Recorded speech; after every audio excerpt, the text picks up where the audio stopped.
Good afternoon. Today is Saturday, February the 17th, 2018, and I'm Celeste Granillo. Thank you for joining us once again on another installment of Breakthrough News. I'm flying solo today. Daniel is out of town, but he will be back with us again next week, and thank you so much for tuning in. So today, I'd just like to go over a little bit of a weekly roundup. So much went on this week. We had the Dow Jones going up and down, and then really, really high. So that made a lot of investors happy, including myself. Also, we had a lot of action going on in Korea with the Olympics and the U.S. team doing really well. So there's some great stories from that. And then we also, unfortunately, had another school shooting. I'd like to go over that because that was so touching and it really hurt so many people. And I know a lot of people are shocked that this happened again. And I know that there's no words to say to comfort people that go through something like that. It's traumatizing. Their lives are never the same, even if they survive. You know, there's survivor's guilt, things like that. But things won't ever be the same for them. So I know that a lot of liberals say, well, we're tired of the conservatives' thoughts and prayers, but honestly, I know that people are sincere when they say that. And it's more sincere, I think, to just take a moment and reflect on what's happened and to think about the families and to find out about them. I personally like hearing about the families and what their lives were about. I think it makes it more human. And then it makes me think, what kind of a monster would do something like this? So I think people need to understand that there was a shooter who did these things. There was a shooter who got up and said, I'm going to do this act today. I'm going to take people's lives because of whatever reason. And there could be many reasons why he did this. But he destroyed a community. He destroyed families, even people who were shot and made it through the hospital. We don't know how long it's take for these people to recover. So much was just ended that day, and it's disturbing. But I don't think this is the right time to make this a complete political issue. There's plenty of time to do that. I think this week should have just been a time of sorrow, a time of prayer, a time of coming together. And then I think now that, a couple days have gone by, maybe even to next week, we need to have a serious discussion about mental health and reform and looking at all of these medications that we put people on to help them with their mental issues, because I don't think these meds are working. And I think that there needs to be an honest debate. Now, I know it's going to be difficult. There's so many lawmakers that are beholden to these drug manufacturers. I don't know if we could ever actually have an honest debate. And I think it's easier, instead of these liberals saying, well, let's go over and see these ingredients and these side effects of these drugs. Rather than doing that, they would just say, let's just take away everybody's guns. We need to have reform. We need to have gun control. No. They want to take away the weapons. That's all that these shootings are a recurring theme, but the recurring theme is not to go over mental health, not to go over the medications that these people are taking, because most of these shooters, we find out later, they were on all kinds of medicines, and that needs to be reviewed. A lot of these medications, the side effects are suicidal tendencies or aggression or violent behaviors or violent thoughts. So I think that the emotionalism from the left needs to stop, and we need to have a pragmatic approach. I think that there should be a presidential commission on pharmaceuticals and these companies and these businesses. And I think that there needs to be the leading members of the Psychiatric Association that needs to come on. There needs to be a presidential panel, and we need to have an honest discussion. And you know what? If that actually happened, I think that would open people's eyes about this and about mental health and these issues. And we need to have a good, hard look into this, considering that there's so many Americans that take these drugs. And I know a lot of them don't, act out like this, but the people that do these shootings tend to take these drugs. So I think that that's the pragmatic approach, and I think that would just give people an awakening and say, wait a minute, yes, guns are used, but guns have been used to save people's lives as well. And I wonder what would have happened that day if there would have been a few policemen that were armed on that campus, or there would have been some undercover family members that are undercover walking around carrying a gun. You look at the state of Israel and their teachers are armed. They had one school shooting, and that hasn't happened. Arm the teachers. That's another, I think that's something to think about. Maybe not every teacher. If you, like this school had 3 different floors and several buildings, arm a teacher here, arm a teacher there, so people don't realize what they're getting into. So I just think that there's other things that need to be discussed, and there's solutions to this kind of problem. But taking away guns and holding them back from responsible people, there's about 300 million guns out there, they say. And there's over 300 million guns out there, and there's over 300 million Americans. So everybody's almost armed. But not everybody with a gun acts like this. And I don't think that it's constitutional to take away our right to bear arms. People need to understand that the Bill of Rights, which is the first 10 amendments, they were put in there by the Founding Fathers because of how the British were during colonial times. Look at all 10 of those rights that are in there. They're put there because of something that the British did to the colonials, and they didn't want future generations to endure that. Primarily, number 4, the right against, and I'm going to digress for a moment, but the right against, unlawful searches, because the British used to just walk into people's homes and look around and look for traitors and look at people that were anti-royalists, things like that. So there's a Second Amendment in there in the Bill of Rights. Why do you think that is?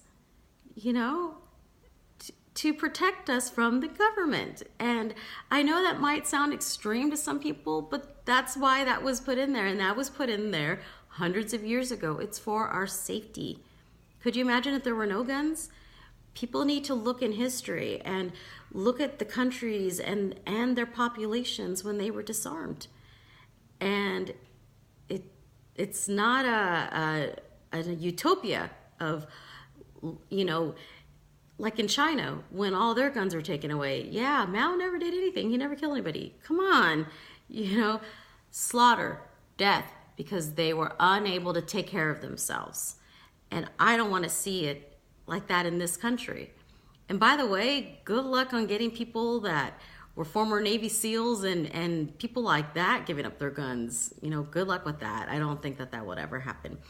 So some of the facts about the shooting: the FBI was told a year before about this person. He left a comment on a YouTube channel saying he wanted to be a professional school shooter.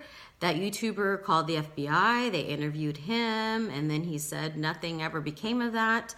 And then they called him the day of the shooting to talk to him about it one more time, but that was it. The FBI also came out the other day and said on January 5th they received a tip.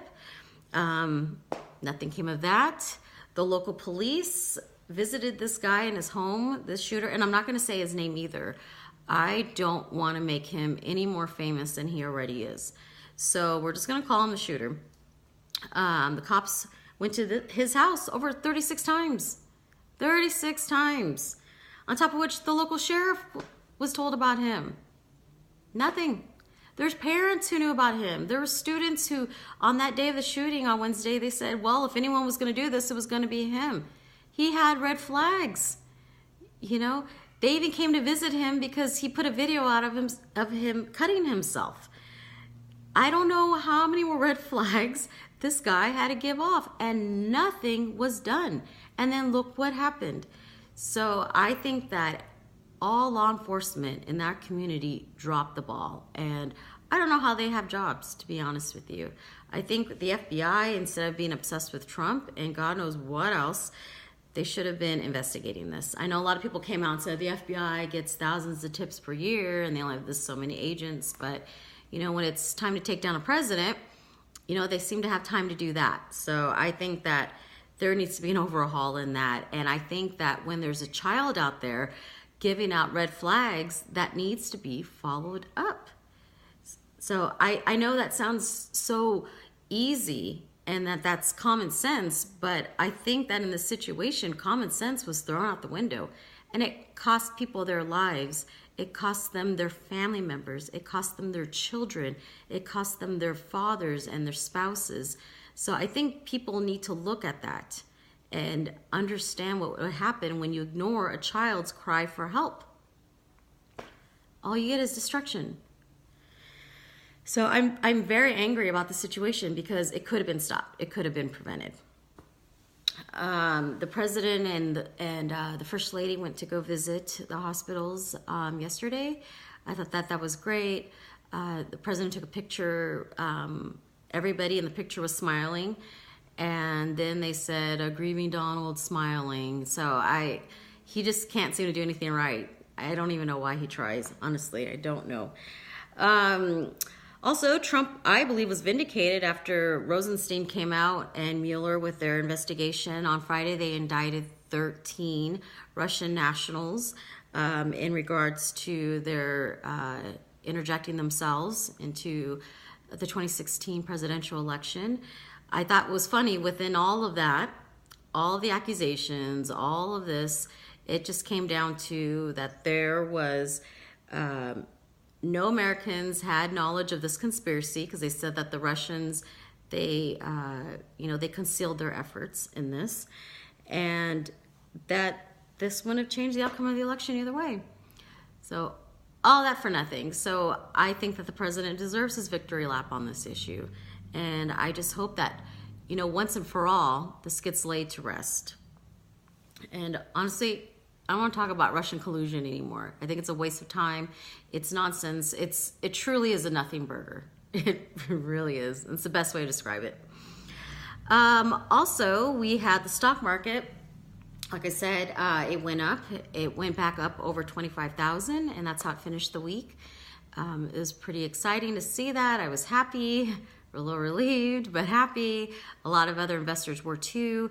The markets will be closed on Monday because of President's Day. The markets in Asia will be closed. I know the Chinese markets will be closed to the 22nd. It is Lunar New Year, the year of the dog. So they take that holiday very seriously, and everything is closed. It's time of family and friends and celebrations. So it'll be interesting once Asia picks back up. Also notice too, in March, there's a possibility of interest rates going up again. That might spook the markets a little bit, so just hang on. I think that this is a good time to jump in. No investment advice, but right now might be a good time. Or it's a good time also, I think, to reevaluate your portfolio. Look at some of the things that Trump wants to do, primarily infrastructure. So take that as a little bit of a hint and run with it. That's what I'm doing. So, no investment advice, just a little idea. Cryptocurrencies have also bounced back. As of this morning, Bitcoin is back up over 10,000. So it's pretty interesting. I've heard some people predict that it'll be over 13,000 by the end of the month. At first I was thinking, probably not, but if it could go over a few thousand in a couple days, I think anything's possible with Bitcoin. Litecoin has gone up another $100. Ripple has gone up. It's going to do a partnership with Western Union, it looks like. There's some banks that want to use Ripple's technology. That might be one to watch. So there's thousands. There's hundreds of coins out there now. You can go and check them all out yourself. Check out their market cap, see how much money they have. You can see how well they've done the past year or so. There's some that you could get pennies on the dollar. So you might just want to check them out. It's a lot of fun. It takes a lot of time. I'm not going to lie to you.